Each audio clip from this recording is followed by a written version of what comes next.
Union members now descending on Capitol Hill for an all-out push for more spending, not less spending. The leaders don't really want lawmakers to touch entitlements at all, but they do want lawmakers to hike taxes on the rich. Reason enough, Senator Rand Paul says his Republican colleagues better grow a backbone, and soon. Senator, good to have you. That is something I raised with your colleague John McCain. I don't see that. I know elections have consequences. You could make a point about raising taxes on the rich, and the president won that argument.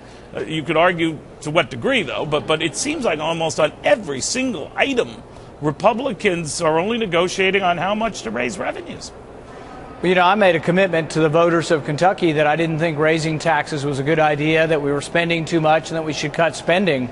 I'm still perplexed by this whole idea that a fiscal cliff occurs when you sequester or cut federal spending. I thought that was a good thing. I thought we needed to cut more spending, so I don't even understand why cutting spending or sequestering spending is a fiscal cliff. Now, the other half of the equation on taxes, I don't think raising taxes is good, and everybody seems to agree. Let's not raise taxes on everyone. That would be tax-mageddon. But then what about let's just raise taxes on 40% of the economy?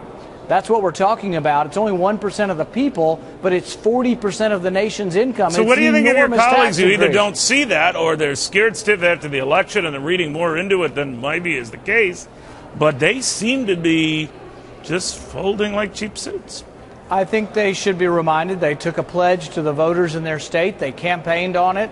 They said they weren't raising taxes. They said that that's what we believe in. We believe in stimulating the economy by leaving more money in the economy, more money in the states, more money in the private sector, and that's what our philosophy is. So you don't buy these polls that say a majority of Americans are for sticking it to the rich?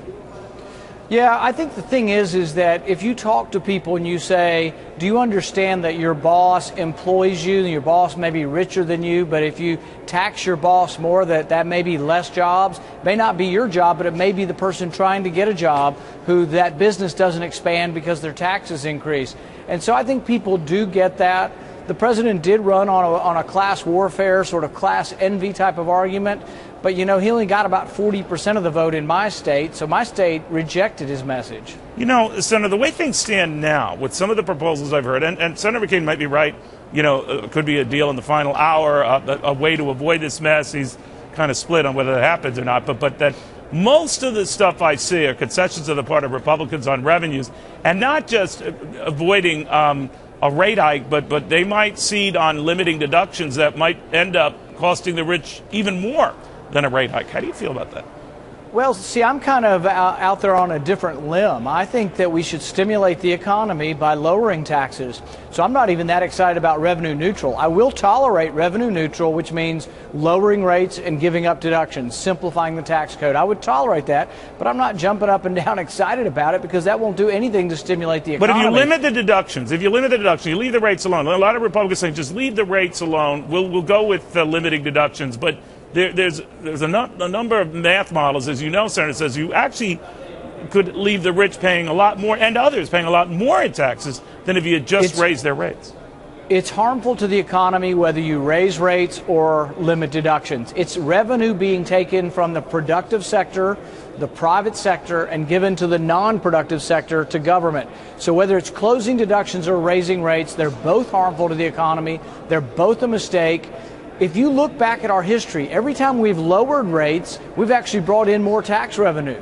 What we need is economic growth. You do not have to raise rates, you have to grow the economy. We're growing at 1%. If we were growing at 4%, we wouldn't have this so-called fiscal cliff.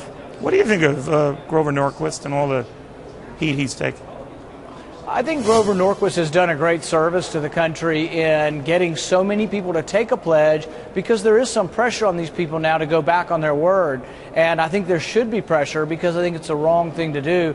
So I think Grover Norquist and Americans for Tax Reform, I worked with him for 15 years before I was elected, getting state legislators to sign this pledge. So I'm a huge fan of the pledge, and I think it does hold people's feet to the fire, and they've essentially signed their signature saying they're not going to raise taxes. So if they go back on their word, you know, I think they'll suffer the repercussions in their next election.